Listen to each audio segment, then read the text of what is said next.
وفقت ما وجدته وما شاف قط. أنت حولك طاقم الآن جميل، طلع الشريط. أنا قلت قد يحكم بالقرآن ويخطئ، أنا قلت هذا. تقول قال العرعور، يعني ما تستحي حتى تكذب بنفسه. يعني ما كفاك البخاري، ممكن الناس ما تعرف البخاري وطلعنا لك الكذبة ان قلت عائشة اغتسلت خلي بالك امام رجل. هو اغلق في وشنا الخط. الشيخ شهيد اعزائي المشاهدين اغلق الخط، رغم اننا المتصل، ان القناه صفا هي التي تتصل به. اغلق خط في وجوهنا وقال انتم لستم ملتزمون بالشروط. يعني هل ردوا الى محور الحلقه حتى نوصل رساله الى الساده المشاهدين، وهذا شرطي في البدايه، يدعو الى ان يغلق خط في وجه المتصلين به من القناه؟ يجب عليه ان يغلق الخط. مالك انت؟ يجب. ليه؟ فضائح المهدي فضائح عجيبة، حرضت الشيعة على قتل المسلمين في كل مكان.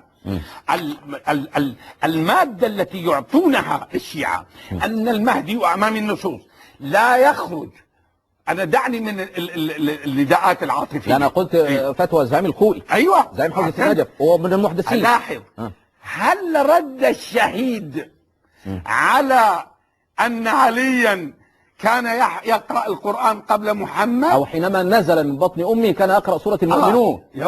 معنى ذلك هو مثل عيسى عليه الصلاة والسلام لا أفضل من محمد صلى الله عليه وسلم، لأن محمد صلى الله عليه وسلم نقول يا شيخ شهيد ما كان يعرف لا ما القرآن تعملش كده، أبدا. لأنك أنت من رعاة الإبل. يعني الشيخ شهيد قال عنك المرة قبل الماضية، قال اللي بيعمل كده من رعاة الإبل. صح. صح. الحمد لله الذي انت في قناه فضائيه. اصبر خليني بلطفك.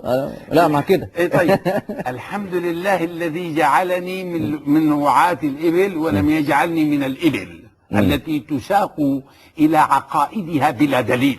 الحمد لله الذي جعلني من رعاة الإبل وقد سبقني إلى الرعي الأنبياء وعلى رأس محمد صلى الله عليه وسلم. فأنا أشكرك السيد، أنا ما برد، لأن هذه فرحة لي لما قلت لي راعي إبل وجعل غيري كالإبل ترعى بلا دليل. الخلاصة يا شيخ